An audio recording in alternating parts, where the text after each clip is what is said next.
Good day, mortals. My name is Mika, and today I'm going to be showing you how to be a Bosmer. I'll be starting off with a makeup tutorial, followed by a clothing and accessories tutorial, and then a Skyrim hunting bow review, with a little baby wood elf bonus.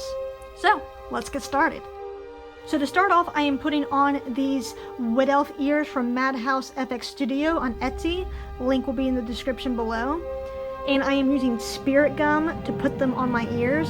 And I like to put on my ears first before I do my makeup, just so I can apply makeup after the fact onto my ears if needed, because the spirit gum sometimes leaves like a yellow residue on them. Check out the link in the top right of the video if you want to see more about these ears. Now, I already have my hair up in a messy ponytail, and you can get that nice elongated ponytail look by putting like 3 different scrunchies in on your ponytail. Now, moving on to the eyebrows, I am concealing the outer part of my eyebrow with concealer. I know there are probably better ways to conceal your eyebrows, but that's the way I'm doing it. I'm going to go ahead and start coloring in the front part of my eyebrows with a darker shade of brown. And yes, I am using a paintbrush because I'm a rebel like that. And then I'm just taking some foundation powder and setting in the ends of my eyebrows so that they are dry and that the liquid foundation doesn't move around or anything. And then I'm going to do a rough sketch of where I want my eyebrows to go. Wood elves tend to have eyebrows that kind of wing out in this sort of almost angry look. So I'm just doing it lightly so that just in case I mess up, I can restart it. But I'm not going to focus too much attention on it right now because I will be going over it again after I've done the war paint. Now, moving on to the war paint, I'm wanting to do one of the Skyrim war paints that Bosmers can have. It's not exactly the same, but it's very similar. And I'm using that same brush to do a light sketch of the entire war paint. Again, just to make sure that I get it right. And if I don't, I can just brush it off really quickly. And then I realized the 2 parts on my cheek are not asymmetrical, like at all. So I end up rubbing one side off and redoing it. And then I'm taking this really cheap Halloween makeup to actually apply the war paint. I love this Halloween makeup for this because it looks like straight up mud that you're putting on your face. And that's the look I'm going for. The more primitive looking, the better, in my opinion. So I apply it covering my entire eyelids, and then I just basically fill in the spots that I have marked with the brush.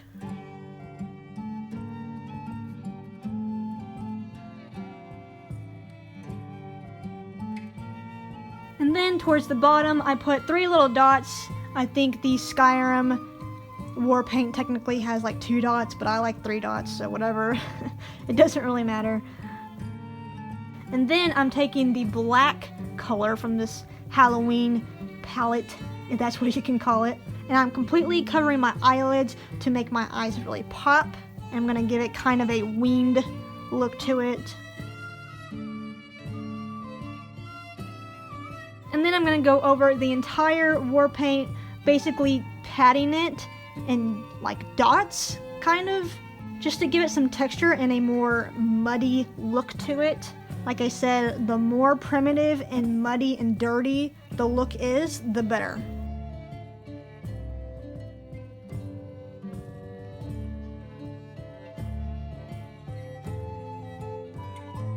And once I finish that, I'm going back over my eyebrows to make them really pop. I'm using that same brown color, but you can use a black if you want. And then this was kind of spontaneous. I basically just gave myself a feathered, bushy eyebrow look in the inner corners of my eyebrows. I don't really know why I did this, but I'm glad I did because I like the way it looks. It kind of looks, I don't know, bushy and untamed. And then I'm taking some black and brown color and basically just patting it on the inner part of my lips, on both the top and bottom, just to give my lips some color without it looking too prissy. I still want it to be primitive and warrior looking, and I make sure that there are no sharp edges, that it's very blended. And now for the mascara, I always put on a primer first to add volume to my lashes, to make my lashes even longer. I do this for probably every single makeup look ever. And then I'm taking a voluminous dark black mascara and applying it on my eyes so people can actually see that I have eyelashes, so it's not like camouflaged with the war paint. And this look can be kind of clumpy because, like I said, you want your eyelashes to really pop out in front of that black and brown war paint. And then I do the bottom lashes. And that's really all there is to it. This makeup look is done, and I think it turned out pretty good.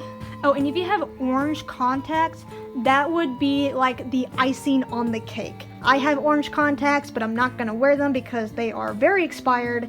I personally prefer the orange contacts for this look, but you could also do like the all black or red or something like that. And if you had those big 𝐒𝐻𝐿 contacts that are like $80+, that would be even better because Bosmer eyes are huge. But yeah, that is the finished Bosmer makeup look. Alright, now that I'm done with my makeup, now it's time for clothing, which I already have on. I have my base layers of my leather bodice, pretend like I'm wearing leather pants, and my leather boots. A traditional Bosmer always wears animal products. They never harm plant life. So the more leather, bone, feathers, horns, teeth, and anything else that comes from an animal, the better. Now it's time to put on some accessories to make my character really come to life. Here's a perfect Bosmer necklace. Here's some feathers for my hair. Oh, and as a bonus, you can also wear antlers, like the Bosmer from Elder Scrolls Online do. And you can pull your hair over the headband so you can't actually see the headband. Pretty cute, huh? Pretend that this pouch belt is made out of leather.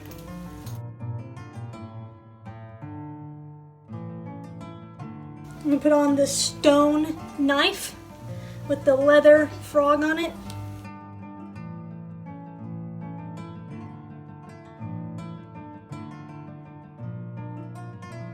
Next is this leather covered glass bottle.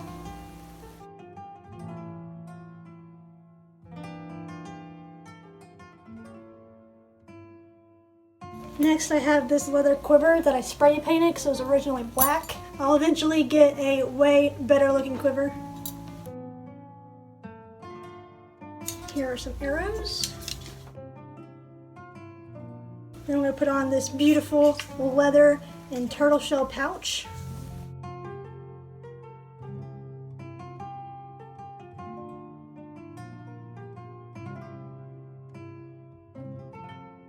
I have a fox to put around the back of my belt, and I threaded a leather string going through it so that I can put it around my belt without it falling off.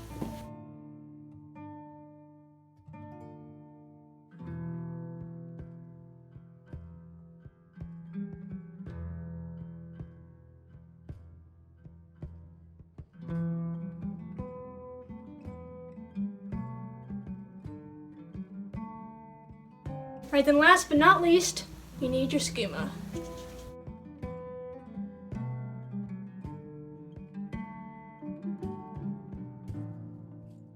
And that is a pretty appropriate belt for a Bosmer. Now Bosmers definitely need bracers to protect their arms when they're going on hunts, so I'm going to put these on right now. Alright, I had to hold her because she would not stop fussing, but I put on these bracers. And I put on this mink scarf that I got from the thrift store. And I made her a little outfit, and it's really cute. I'm really proud of myself. So I made this cute little shirt out of this fabric with the snake skin on it. And then the front of her little belt, she has this scarecrow Halloween grass. And then on the back, she has some fur, some rabbit fur, that I got off of a purse that was falling apart. And then I made her cute little hat just out of leather and fur, trimmed around it. And I glued a little beanie in there so it doesn't bother her scalp. It is so cute. And if you want, you can make like little fabric elf ears and sew them onto your baby's hats if they need to wear elf ears. because she's too young to be wearing spirit gum or glue in her ears. But look, she's a cute little Bosmer baby. Bosmer baby, Bosmer baby. Yeah, I made her this outfit because we are gonna go to a LARP. And this LARP has forest elves that are basically the same as Bosmer's, minus the cannibal part and the green pact. But I figured we could go and be little forest elves. And I needed to make her a hat because it's probably gonna be chilly. Look, she's trying to grab my feathers. Hi, hi. I almost forgot. Bosmers need a bow. Yes, I found my bowstring. Let me try to put her down so I can show you. All right, so this is a Skyrim hunting bow replica that I got from Ivory Forge on Etsy. Ignore this greenery here, I added this on after effect. And yes, I did find my bowstring. It was in Ryan's car. Ideally, Bosmer, traditional Bosmer would not use a wooden bow. They would use bows out of bones, horns, and 𝐒𝐻𝐡 guts. And I'm not kidding, they use 𝐒𝐻𝐡 guts. I bought this bow for LARP, but it doesn't shoot very well. It's not a very powerful bow. And yes, I like to shoot on the right side of my bow. Don't worry, my baby's not in here anymore. It doesn't have a very powerful shot. Sorry, it's not like I can show very much of the bow in this terrible angle, but even though it doesn't shoot very well, it is a beautiful bow. I like to use it as a display. It's beautifully textured. I don't think it's made out of real wood, because it feels very hollow, but it looks beautiful. Definitely better for a replica rather than an actual bow to shoot with. If I really want to get into archery, I'd actually buy a bow from Ravenswood Leather. There's a guy who works there who could help me find the perfect bow for my body size and strength. But those bows are like $300, so that would be an investment. This one was only $70 or $78 or something like that. This was my very first Etsy purchase ever, and I just kept forgetting to review it, so I'm just plugging in a little mini review right now. This is obviously faux leather, unfortunately. So when I shoot the bow, the leather kind of wants to peel off right here. I just peeled it off more. Alright guys, that was how to be a Bosmer. I hope my Skyrim fans and general Elder Scrolls fans really enjoyed this video. Let me know what you guys think of this video down in the comments. Feel free to like, share, and subscribe. Thank you guys so much for watching, and I really hope to see you in the next video.